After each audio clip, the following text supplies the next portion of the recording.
Hello everyone, welcome to Ideal Classes online platform. और आज के इस लेक्चर में हम बात करेंगे जो भी जैसे कि हमने पहला चैप्टर आपको कराया था पर्यावरण एवं हमारे जीवन का आधार, जो ईवीएस की क्लास 1 हुई थी, तो उसी पे आधारित जो टेट में प्रश्न पूछे गए हैं। तो आज की इस क्लास में हम लगभग 40 से अधिक प्रश्न हैं जो यूपी टेट, हरियाणा टेट एवं सी टेट के एग्ज़ाम में ये प्रश्न पूछे गए हैं और रिपीटेड क्वेश्चन है। ठीक है, तो देर ना करके हम स्टार्ट करते हैं। सबसे पहले अपना पहला क्वेश्चन देखते हैं, और क्वेश्चन को स्टार्ट करने से पहले आप सभी लोगों से रिक्वेस्ट है कि हमारे चैनल को सब्सक्राइब करें और बेल आइकॉन पर क्लिक करें। चलिए पहला क्वेश्चन देखते हैं। पहला क्वेश्चन है आपका कि वन पारिस्थितिकी तंत्र में पाई जाने वाली खाद्य श्रृंखला का चयन कीजिए। अब देखो यहाँ पर जो कौन सी बात कर रहा है, वो खाद्य श्रृंखला की बात कर रहा है जो कहाँ पाई जाती हो, वन पारिस्थितिकी तंत्र में। ठीक है तो अगर हम यहाँ पे पहली खाद्य श्रृंखला देखते हैं जो कि क्या है, पादप, प्लवक एवं जल पिस्सू एवं छोटी मछली। तो ये वाली जो है पहली श्रृंखला, ये कहाँ पाई जाती है, ये समुद्र या जल में पाई जाने वाली पारिस्थितिकी तंत्र है। जैसे दूसरा है बी ऑप्शन, घास, टिड्डा, मेढक, सांप, बाज। तो ये कहाँ पाई जाती है, ये मैदानों में पाई जाती है, घास के मैदानों में। और सी है पर्ण कर्कट, शैवाल, केकड़ा, छोटी मांसाहारी मछली एवं बड़ी मांसाहारी मछली। तो इसका जो राइट आंसर है वन पारिस्थितिकी तंत्र का, ठीक है, वो क्या आएगा। अब ये देखो छोटी मछली और बड़ी शाकाहारी मछली की बात कर रहा है सी। तो सी में क्या होगा, सी अगर हम देखते हैं तो ये भी कहाँ पाई जाती है, समुद्र वगैरह में या महासागर में, है ना। तो ये भी क्या है, जल पारिस्थितिकी तंत्र में आती है। ये है हमारा नेक्स्ट क्वेश्चन, ऑप्शन डी है मृत कार्बनिक पदार्थ, कवक एवं जीवाणु। अगर इनकी बात करें तो ये मृदा में पाए जाते हैं। तो इसका जो राइट आंसर है वो है ऑप्शन बी, यानी वन पारिस्थितिकी तंत्र में कौन सा आएगा, घास, टिड्डा, मेढक एवं सांप। ठीक है, और ये क्या है, ये खाद्य श्रृंखला है, फूड चेन है, हु ईट्स होम, कौन कैसे खाता है, ये उसको दर्शाता है। ठीक है, एनर्जी का ट्रांसफर कैसे होता है उसको शो करता है। ठीक है, चलिए अगले क्वेश्चन पे मूव करते हैं। और आपका अगला क्वेश्चन है, देखिए ये क्वेश्चन बहुत इंपॉर्टेंट है, जो कि आपके अगर हम बात करें तो हरियाणा टेट में पूछा हुआ प्रश्न है। ठीक है, चलिए क्वेश्चन नंबर 2 क्या है, क्वेश्चन नंबर 2 कह रहा है पारिस्थितिकी तंत्र में ऊर्जा का प्रवाह होता है। ठीक है यहाँ पहुंचा ऑप्शन ए कह रहा है 4 दिशीय, तो 4 दिशीय गलत है। बी कह रहा है 3 दिशीय, ये भी गलत है। सी कह रहा है 2 दिशीय, ये भी गलत है। हमने कहा था कि ऊर्जा का जो प्रवाह होता है वो एक दिशीय होता है, इसीलिए हमेशा जो खाद्य श्रृंखला उसका पिरामिड जो होता है वो कैसा होता है, सीधा होता है। ठीक है, इस तरीके से तो ऊर्जा का प्रवाह इस तरीके से ही होता है। ठीक है, उत्पादक से जाते हैं उपभोक्ता में, इस तरीके से। चलिए, और डिटेल में अगर इसको समझना है तो आप क्लास बाकायदा हमने पूरी लाइव क्लास ली है, उस क्लास में जाके आप पूरा लेक्चर ले सकते हैं, तो आपको एक एक पॉइंट समझ आ जाएगा। नेक्स्ट क्वेश्चन पे चलते हैं। अगला क्वेश्चन है आपका, विश्व पर्यावरण दिवस कब मनाया जाता है। तो विश्व पर्यावरण दिवस की अगर हम बात करें तो ये मनाया जाता है आपका 5 जून को। तो इसका जो राइट आंसर होगा वो क्या होगा, 5 जून। ठीक है, नेक्स्ट क्वेश्चन पे चलते हैं। अगला क्वेश्चन है आपका, यहाँ पर सारे इंपॉर्टेंट क्वेश्चन है। ये भी देखो यूपी टेट का नवंबर 2018 में पूछा गया, अपशिष्ट उत्पादों को खाने वाले जीवों को क्या कहते हैं। जो अपशिष्ट यानी सड़े गले जो उत्पाद होते हैं उनको खाने वाले जीवों को हम क्या कहते हैं। ए शाकवच्छी, बी मृतक वच्छी, एन सी मांसवच्छी, एंड डी रसायनवच्छी। ठीक है, तो रसायनवच्छी क्या होता है, जो केमिकल्स वगैरह का भक्षण करते हैं, खाते हैं। मांसवच्छी जो मांस को खाते हैं, और शाकवच्छी जो होते हैं जो हरी पेड़ पौधों को खाते हैं। तो जो अपशिष्ट उत्पादों को खाते हैं उसका राइट आंसर होगा ऑप्शन बी, यानी मृतोपजीवी कह सकते हैं या मृतक वक्षी कह सकते हैं। ठीक है, नेक्स्ट क्वेश्चन देखते हैं। क्वेश्चन नंबर 5, देखिए बहुत ही इंपॉर्टेंट क्वेश्चन है। यहाँ पर भी यहाँ कह रखा कौन सा जो है पारिस्थितिकी तंत्र में ऊर्जा प्रवाह के संबंध में सही है। तो ऊर्जा प्रवाह कैसे होता है, ए कह रहा है उत्पादक से उपभोक्ता फिर अपघटक, एंड बी कह रहा है उत्पादक अपघटक उपभोक्ता, सी में है अपघटक उपभोक्ता उत्पादक, एंड डी है उपभोक्ता उत्पादक एवं अपघटक।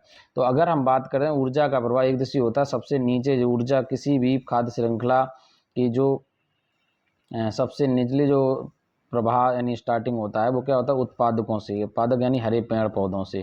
तो यहाँ से एनर्जी प्रवाह होती है उपभोक्ता में, उपभोक्ता के ऊपर बाद में आएंगे अपघटक। तो इसका जो राइट आंसर होगा वो ए होगा। ठीक है, ना कि यहाँ पर देखा अपघटक सबसे बाद में आते हैं। ठीक है, तो ये बी भी गलत है, अपघटक यहाँ पहले दिया ये भी गलत है, और उपभोक्ता से स्टार्ट था ये भी। यानी फूड चेन की स्टार्टिंग ही हरे पेड़ पौधे यानी उत्पादकों से होती है। ठीक है, चलिए अगले क्वेश्चन पे चलते हैं। और अगला क्वेश्चन है आपका ये यूपी टेट 2017 एग्जाम में पूछा गया है, निम्नलिखित में कौन सा जैव मंडल का अजैविक घटक नहीं है। अब देखो किसी भी जैव मंडल की अगर हम बात करें तो उसके दो घटक होते हैं वायुमंडल में, एक होता है बायोटिक, एक होता है अबायोटिक। ठीक है, बायोटिक में जो जीवित होते हैं उनकी बात करते हैं, अबायोटिक में आते हैं जो नॉन लिविंग होते हैं। तो यहाँ पर बताना है कि अजैविक घटक नहीं है, अर्थात जो नॉन लिविंग वो कंपोनेंट है वो नहीं है। ए प्रोटीन, बी मृदा, सी कबक एंड डी फास्फोरस। तो क्वेश्चन नंबर 6 का राइट आंसर होगा कबक। ठीक है, ये जो सी है वो क्या है, एक जैविक घटक है जैवमंडल का, ना कि अजैविक घटक। ठीक है, चलिए अगले क्वेश्चन पे चलते हैं। क्वेश्चन नंबर 7 भी इंपॉर्टेंट है, ये भी आपकी यूपी टेट अक्टूबर 2017 में आया हुआ है।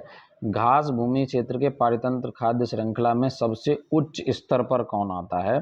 जो आपके वन भूमि क्षेत्र कह लो या मैदान जो होते हैं घास के, उसमें सबसे टॉप लेवल पे कौन आता है फूड चेन में, ये आपको बताना है। तो इसमें ए है शाकाहारी, बी मांसाहारी, सी है आपका जीवाणु एवं डी है मांसाहारी एवं शाकाहारी। तो किसी जो फूड चेन के अगर हम मैदानी क्षेत्र के जो फूड चेन होती है उसमें सबसे टॉप लेवल पे आता है, लेवल पे मांसाहारी जंतु आते हैं। ठीक है, क्वेश्चन नंबर 8 है पारिस्थितिकी तंत्र में ऊर्जा का मुख्य स्रोत। ठीक है, तो इसके आंसर देखते हैं, इसके जो ऑप्शन क्या है। इस क्वेश्चन के आपके ऑप्शन है ये आपके सामने रहे। ठीक है, तो यहाँ क्या पूछा गया, इसका जो राइट आंसर होगा वो आएगा आपका वही, यानी किसी भी फूड चेन में किसी भी पारिस्थितिकी तंत्र में जो ऊर्जा का मुख्य स्रोत होता है वो ऑप्शन ए दे रखा है एटीपी, ऑप्शन बी है आपका सूर्य का प्रकाश, ऑप्शन सी डीएनए और ऑप्शन डी है आरएनए। तो इसका जो राइट आंसर होगा वो होगा सूर्य का प्रकाश। ठीक है, सूर्य का प्रकाश जो होता है किसी भी फूड चेन में या किसी भी पारिस्थितिकी तंत्र में प्रमुख ऊर्जा का स्रोत होता है। चलिए नेक्स्ट क्वेश्चन पे मूव करते हैं। अगला क्वेश्चन जो है ये भी बहुत इंपॉर्टेंट क्वेश्चन है, खाद्य श्रृंखला में घातक रसायनों का निरंतर बढ़ती मात्रा को क्या कहते हैं। आप सभी लोग अगर वो क्लास जो है हमारा लेक्चर बाकायदा मैं यहाँ पे लिंक दे दूंगा इसकी डिस्क्रिप्शन बॉक्स में। ठीक है, और उस लेक्चर को जरूर अटेंड करें, आपके ये सारे प्रश्नों के जवाब आपको वहाँ से मिल जाएंगे डिटेल में। जब भी किसी फूड चेन के अंदर जो केमिकल्स की मात्रा बढ़ती है, उसकी सांद्रता बढ़ती है, तो उसको कहा जाता है जैव सांद्रण। तो इसको राइट आंसर जो होगा वो ऑप्शन बी होगा। ठीक है, चलिए अगले क्वेश्चन पे मूव करते हैं। अगला क्वेश्चन कह रखा है, नेक्स्ट क्वेश्चन है आपका पारितंत्र शब्द का गठन किसने किया था। आपको बताना है जो पारितंत्र शब्द है उसका गठन किसने किया था। तो इसका राइट आंसर है एजी टेंसले। यहाँ पे टेंसले सिर्फ लिखा है, इसका राइट आंसर क्या है वो एजी टेंसले यानी टेंसले। ठीक है, तो नेक्स्ट क्वेश्चन में मूव करते हैं। अगला पर्यावरण के जैविक घटक में सम्मिलित है। अब यहाँ बताना है कि निम्नलिखित में कौन सा ऐसा फैक्टर है जो पर्यावरण के जैविक घटक में। सबसे पहले चीज़ तो पर्यावरण का जो जैविक घटक होता है यानी बायोटिक, उसको लिविंग फैक्टर होना चाहिए। ए है भूमि, बी है वायु और सी है पौधा, डी है जल। अगर हम भूमि, वायु और जल की बात करें, ये सारे के सारे देखो, अगर मैं बात करता हूँ भूमि, वायु, जल, ये सब एबायोटिक फैक्टर हैं यानी अजैविक फैक्टर हैं। तो इसका जो राइट आंसर होगा वो होगा ऑप्शन सी। ठीक है, पौधा, यानी ये कैसा है, ये जैविक फैक्टर है, बायोटिक फैक्टर है। ठीक है, नेक्स्ट क्वेश्चन पे चलते हैं। अगला क्वेश्चन देखते हैं। अगला क्वेश्चन क्या है, क्वेश्चन नंबर जो 12 है आपका, बहुत इंपॉर्टेंट क्वेश्चन है ये भी। भू पारिस्थितिकी तंत्र में ऊर्जा का महत्वपूर्ण स्रोत कौन सा है। तो बहुत आसान सा प्रश्न है ये, इसका जो ऊर्जा का महत्वपूर्ण स्रोत है वो कौन सा है, सूर्य है। ठीक है, चलिए अगले क्वेश्चन पे मूव करते हैं। पर्यावरण संरक्षण अधिनियम जो है, ठीक है, पर्यावरण संरक्षण अधिनियम किस वर्ष पारित किया गया था। और इसका जवाब भी हमने बाकायदा, आप लोग अगर वो क्लास अटेंड करेंगे तो आपको एक एक प्रश्न का जवाब मिल जाएगा। इसका जो राइट आंसर है वो है 1986।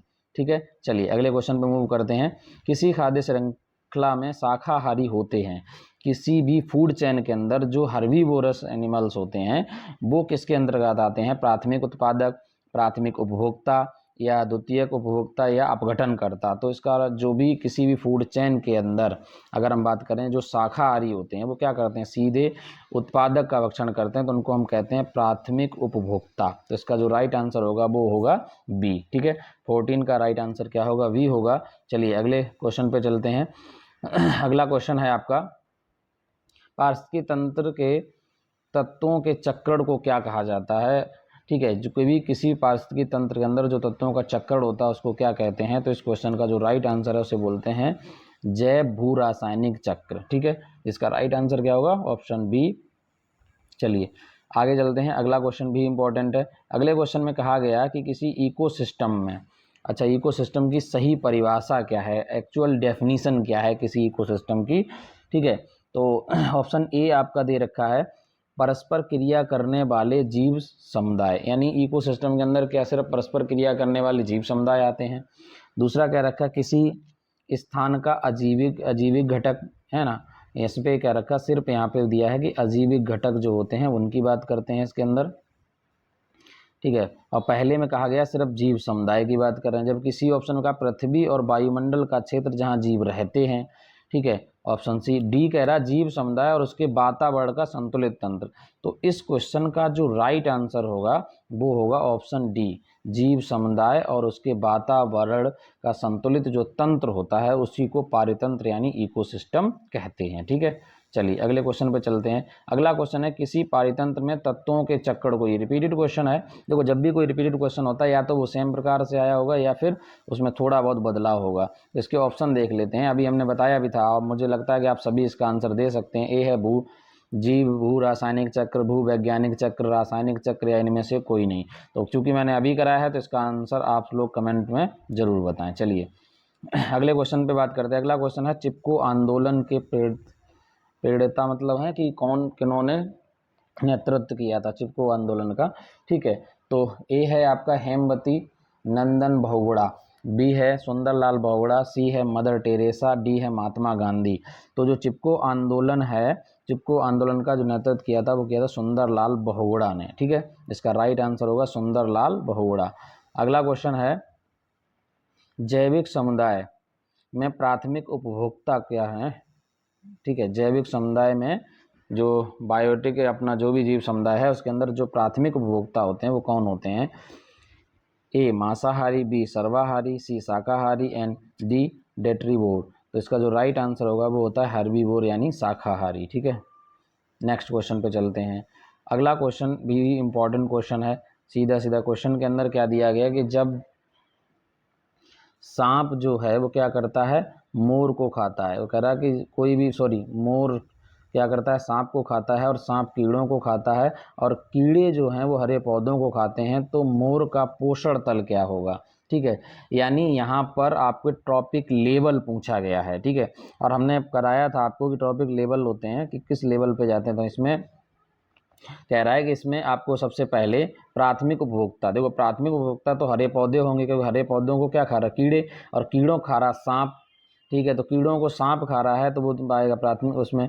तो इसका जो राइट आंसर होगा वो मोर सांप को खाता है, तो इसका मतलब वो क्या है, खाद्य जो पिरामिड है उसके शीर्ष पर है, टॉप पर है। ठीक है, तो इसका जो मोर आंसर होगा, मोर का पोषण तल क्या होगा, टॉप पर, पिरामिड के सबसे टॉप पर आएगा, टॉप लेवल। अगले क्वेश्चन पे चलते हैं। अगला क्वेश्चन कह रखा है जो शाकाहारी जंतु हैं, ठीक है, उनके भोजन के लिए क्या करना, हरे पेड़ पौधों पर निर्भर रहते हैं। ठीक है, जो शाकाहारी जंतु हैं भोजन के लिए हरे पेड़ पौधों पर निर्भर रहते हैं। तो वो कह रहा है ए, यानी जो हरे पेड़ पौधे होते हैं वो किस पे होते हैं, वो क्या हैं, प्रथम चरण उपभोक्ता, द्वितीय चरण उपभोक्ता, और सी तृतीय चरण उपभोक्ता, या डी उपभोक्ता। तो यहाँ पर जो शाकाहारी जंतु जो भी हैं जो पेड़ पौधों पर निर्भर रहते हैं वो क्या कहलाते हैं, वो कहलाते हैं आपके, यहाँ जंतुओं की बात कर रहा है, जो भी जंतु जो कि पेड़ पौधों का भक्षण करते हैं उन्हें हम क्या कहते हैं, तो उन्हें कहते हैं प्राथमिक उपभोक्ता या प्रथम चरण उपभोक्ता। ठीक है, क्वेश्चन नंबर 22। क्वेश्चन नंबर 22 में कह रखा है कि निम्नलिखित में कौन सर्वाधिक उत्पादक पारिस्थितिकी तंत्र है? ठीक है, तो ए उष्णकटिबंधीय वर्षावन, B tundra, C savanna and D मरुस्थल। तो इस क्वेश्चन का जो राइट आंसर आएगा वो ए आएगा, उष्णकटिबंधीय वर्षावन जो हैं उनकी उत्पादकता सर्वाधिक होती है। ठीक है, क्वेश्चन नंबर 23 कह रहा है खाद्य श्रृंखला के परस्पर समूह को क्या कहते हैं? ए खाद्य चक्र, बी श्रृंखला विक्रिया, डी खाद्य संजाल एंड डी जो है बायोमास पिरामिड। तो खाद्य श्रृंखला के परस्पर जो समूह होते हैं उसको कहा जाता है खाद्य चक्र यानी फूड वेब। चलिए अगले क्वेश्चन मूव करते हैं, और अगला क्वेश्चन भी इंपॉर्टेंट। अगला क्वेश्चन है आपका जैविक पर्यावरण में शामिल हैं। तो तो आपको बताना है यहाँ पे उत्पादक, उपभोक्ता, अपघटक। तो आपको पता है बायोटिक फैक्टर्स में ये सारे शामिल होते हैं, उत्पादक भी लिविंग होते हैं, ठीक है, उपभोक्ता भी लिविंग होते हैं, अपघटक भी। तो ये सारे के सारे क्या, इसका जो राइट आंसर होगा उपरोक्त तो सभी आएगा। अगला कह रहा है ऊर्जा संवहन के निम्नलिखित आरेख को ध्यान पूर्वक देखिए, ठीक है। ये ग्राफ है, इसमें आपको बताया गया ऊर्जा संवहन ग्राफ है, ठीक है। अब इसको ध्यान पूर्वक देखना है, 1 2 3 4 5 इस तरीके से दे रखा है। अब आपको चेक करना है, चलिए क्वेश्चन नंबर 22 कह रहा था ऊर्जा संवहन के आरेख को, इसको ध्यान से देखना है आपको, इस डायग्राम को ध्यान से समझना है। ये 1 2 3 4 ये एक पूरा का पूरा एक लेवल दे रखा है, ऊर्जा संवहन कैसे ट्रांसफ़र होता है, ठीक है। तो यहाँ पर सूर्य, इसके अलावा यहाँ आगे इस तरीके से लेवल बढ़ेगा। अब इसको आपको देखें, ऑप्शन में चलते हैं कि ऑप्शन क्या है। तो अगर हम ऑप्शन की बात करें तो यहाँ पर ऑप्शन ये रहे, ऑप्शन आपके सामने है कि ए कह रहा बकरी, बी मतलब 3 नंबर मनुष्य, 5वां शेर है, 2 बकरी एंड, ठीक है।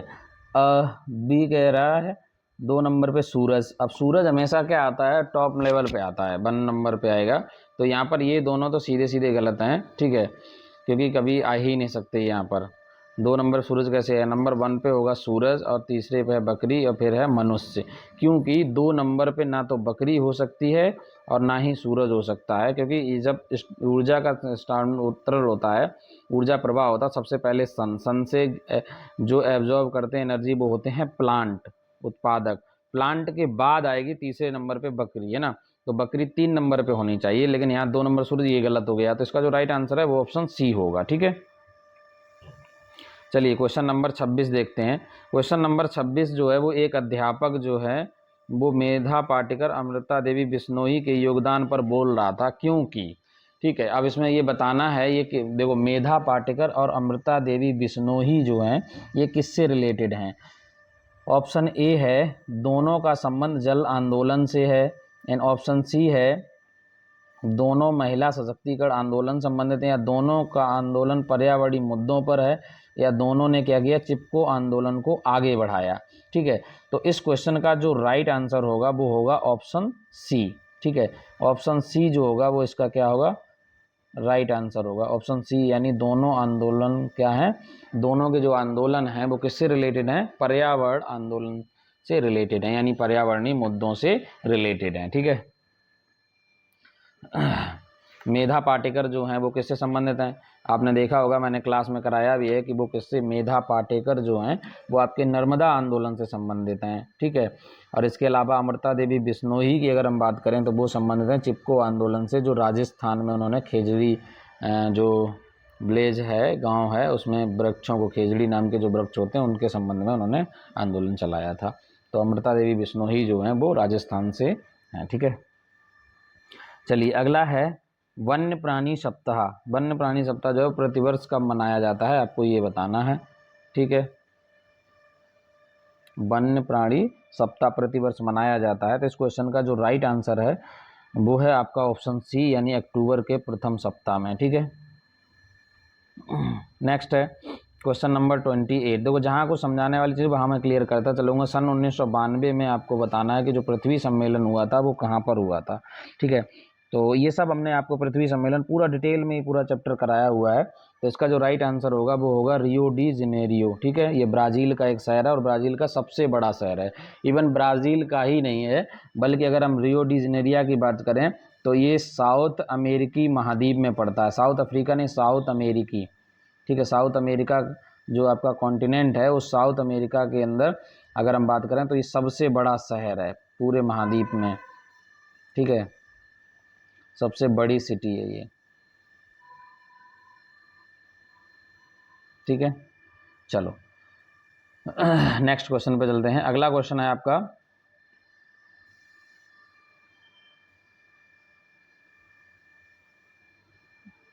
अगला क्वेश्चन कह रहा है यदि एक मेढक एक टिड्डे को खाता है तो ऊर्जा का स्थानांतरण होगा। एक मेढक जो है वो टिड्डे को खाता है, तो टिड्डा क्या खाता है, घास वगैरह। तो टिड्डा जो होता है वो क्या होता है, वो आपका प्राथमिक उपभोक्ता है, और मेढक जो है वो किस में आ जाएगा, द्वितीयक उपभोक्ता में, तो इसका जो राइट आंसर होगा वो ऑप्शन सी हो जाएगा, प्राथमिक उपभोक्ता से द्वितीयक उपभोक्ता में ऊर्जा का ट्रांसफर हो जाएगा। ठीक है, सिंपल सा क्वेश्चन है, तो इस क्वेश्चन का जो राइट आंसर होगा वो क्या होगा, ऑप्शन सी। चलिए अगले क्वेश्चन पर चलते हैं। निम्नलिखित में पृथ्वी पर कौन सा तंत्र सबसे बड़ा है? देखो हमने बताया भी था, अगर हम पारिस्थितिकी तंत्र की बात करें तो सबसे बड़ा पृथ्वी पे जो पारिस्थितिकी तंत्र होता है वो होता है समुद्र का। ठीक है, पर्यावरण को बचाने के लिए क्या किया गया था? चिपको आंदोलन कौन से राज्य से जुड़ा हुआ है? तो अगर हम पर्यावरण से संबंधित जो चिपको आंदोलन की बात करते हैं तो चिपको आंदोलन किससे संबंधित है? उत्तराखंड से। ठीक है, और हमने आपको बाकायदा चिपको आंदोलन के बारे में पढ़ाया हुआ है। ठीक है, तो इसका राइट आंसर क्या होगा? ऑप्शन सी होगा। नेक्स्ट क्वेश्चन पे चलते हैं। अगला क्वेश्चन है कि आप निम्नलिखित में कौन सा द्वितीय श्रेणी का उपभोक्ता है? द्वितीय श्रेणी का मतलब होता है कि सेकेंड लेवल पे कौन सा आता है उपभोक्ता में, तो प्राथमिक और द्वितीय उपभोक्ता की बात चल रही है यहाँ पर। तो ऑप्शन ए है आपका हाथी। अगर हम हाथी की बात करें तो ये प्राथमिक उपभोक्ता थी, इसका राइट आंसर नहीं हो सकता। क्यों? क्योंकि हाथी क्या खाता है? घास वगैरह ये सब चीज़ें खाता है। सांप, ठीक है, अब सांप की बात करें तो सांप क्या करता है, तो इसका जो राइट आंसर है वो आपका क्या होना चाहिए? देखो सांप की अगर हम बात करते हैं तो सांप मुश्किल प्राथमिक उपभोक्ता भी और ये चूहे वगैरह को खाता है, चूहे वगैरह जो खाते हैं वो घास, तो ये तृतीयक में आएगा, ये भी नहीं आ सकता ये। ठीक है, अगर शेर की बात करें, हाँ, तो ये जो शेर है वही इसका राइट आंसर आ जाएगा। सांप भी नहीं आएगा द्वितीय उपभोक्ता में। क्यों नहीं आएगा? क्योंकि सांप क्या करता है, जैसे चूहे वगैरह को खाता है। इसके अलावा अगर हम चूहे की बात करते हैं या और कीड़े मकोड़े को, तो घास भी खा लेता है ये। ठीक है, तो शेर जो होता है वो क्या खाता है? बकरी को खाता है, और बकरी क्या खाती है? घास खाती है डायरेक्टली।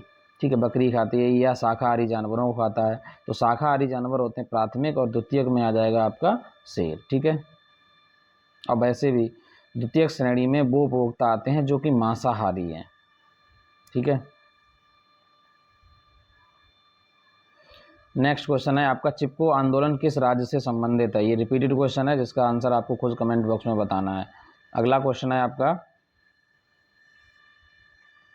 क्वेश्चन नंबर आपका 34 है। निम्नलिखित में कौन सा पर्यावरण का घटक नहीं है? ए मानव, बी वायुमंडल, सी जलमंडल एंड डी है सौरमंडल। तो सौरमंडल जो है वो पर्यावरण का घटक नहीं है। चलिए अगले क्वेश्चन पर चलते हैं।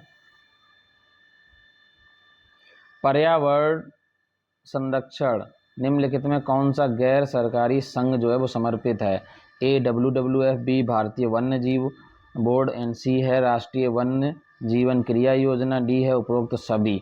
तो पर्यावरण संरक्षण पर जो गैर सरकारी यानी NGO की बात करें, नॉन गवर्नमेंट जो है ऑर्गेनाइजेशन है, वो कौन सा है? तो इस क्वेश्चन का जो राइट आंसर होगा आपका वो होगा ए WWF। ठीक है, world wide fund for nature.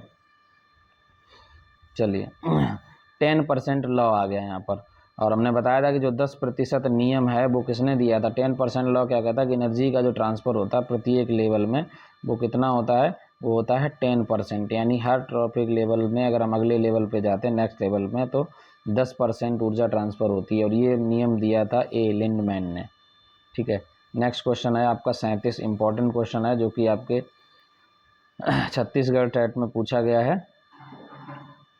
Question है कि पर्यावरण के अंतर्गत आते हैं, पर्यावरण के अंतर्गत क्या क्या आते हैं? ए कह रहा पेड़ पौधे जीव जंतु, बी कह रहा रिश्ते नाते संस्कृति, और डी कह रहा मकान सड़कें पूजा स्थल। ठीक है, तो अगर हम पर्यावरण की बात करें तो लोग क्या करते हैं, जैसे टिक करेंगे पेड़ पौधे जीव जंतु। यहाँ अगर हम बात करें तो ये सभी पर्यावरण के घटक के अंदर आते हैं, तो हम सारे पे टिक कर नहीं कर सकते। इसका राइट आंसर क्या होगा? डी उपरोक्त सभी, क्योंकि संस्कृति भी, रिश्ते नाते, मकान सड़कें पूजा स्थल, पेड़ पौधे जीव जंतु, ये सब पर्यावरण के घटक के अंतर्गत आते हैं। ठीक है, चलो अब अगले क्वेश्चन पे चलते हैं, 38 क्वेश्चन पे। ठीक है, 38 क्वेश्चन आपका ये रहा। 38 क्वेश्चन में पूछा गया कि ऊर्जा का पिरामिड होता है। अभी हमने बताया था कि ऊर्जा का पिरामिड हमेशा सीधा होता है। उसका कारण ये है कि एनर्जी का ट्रांसफ़र हमेशा एक दिशीय होता है, उत्पादक से प्राथमिक उपभोक्ता, प्राथमिक उपभोक्ता से द्वितीयक, द्वितीयक से आगे चलेंगे तो टॉप लेवल में, यानी इसी तरीके से एनर्जी ट्रांसफ़र होती है। ठीक है, एक कह रहा है नेक्स्ट क्वेश्चन, बहुत इंपॉर्टेंट क्वेश्चन, अभी हमने बताया भी था और उसी पर आधारित है। एक पोषण स्तर से दूसरे पोषण स्तर में ऊर्जा का कितना भाग स्थानांतरित होता है? तो ये अकॉर्डिंग टू 10% लॉ जो लिनमैन दिया था वो 10%, अगर आप एक लेवल से दूसरे लेवल में जाते हैं तो सिर्फ 10% एनर्जी जो है वो आपको मिलती है, 10%। ठीक है, चलिए अगले क्वेश्चन पर चलते हैं। अगला क्वेश्चन फिर से देखो रिपीटेड है। ये कह रहा है वन्य जीव सप्ताह। वन्य जीव सप्ताह जो है वो कब मनाया जाता है? तो हमने कहा था अक्टूबर के फर्स्ट वीक में। तो वन्य जीव सप्ताह जो है वो 1 अक्टूबर से 7 अक्टूबर तक मनाया जाता है। क्वेश्चन नंबर 41, क्वेश्चन नंबर 41 में कहा गया है निम्नलिखित में कौन सी खाद्य श्रृंखला जो है वो घास के मैदानों की नहीं है? तो आपको बताना है जो घास के मैदानों की खाद्य श्रृंखला नहीं है वो बतानी है। तो इस क्वेश्चन का जो राइट आंसर होगा वो ये होगा, प्लवक मछली व्हेल। ये क्या है? ये जलीय खाद्य श्रृंखला है, समुद्र की है। जबकि यहाँ पे कीट्स, मेढक, सांप ये भी घास के है। खरगोश, लोमड़ी, शेर ये भी घास यानी वन की है। चूहा, सांप, गिद्ध ये भी वन के। ठीक है, और ये है सीटेट में पूछा गया प्रश्न। अभी यूपी टेट के क्वेश्चन थे। सीटेट में आया था कि किसके नेतृत्व में चिपको आंदोलन को बल मिला, यानी चिपको आंदोलन को किसके नेतृत्व में बल मिला? तो इस क्वेश्चन का जो राइट आंसर है वो सुंदरलाल बहुगुणा। ठीक है, तो ये थे आपके लगभग यानी 40+ क्वेश्चन थे जो कि आपके सीटेट या डिफरेंट एग्जाम्स में प्रश्न पूछे गए हैं। और इसकी PDF जो है वो ऑलरेडी आपको टेलीग्राम चैनल में मिल जाएगी। आई होप आपको वीडियो पसंद आया होगा। वीडियो पसंद आया तो वीडियो को लाइक करें, शेयर करें, और इसकी PDF के लिए टेलीग्राम चैनल को ज्वाइन करें। और टेलीग्राम चैनल की लिंक जो है हमने ऑलरेडी डिस्क्रिप्शन बॉक्स में दे दी है। Thank you.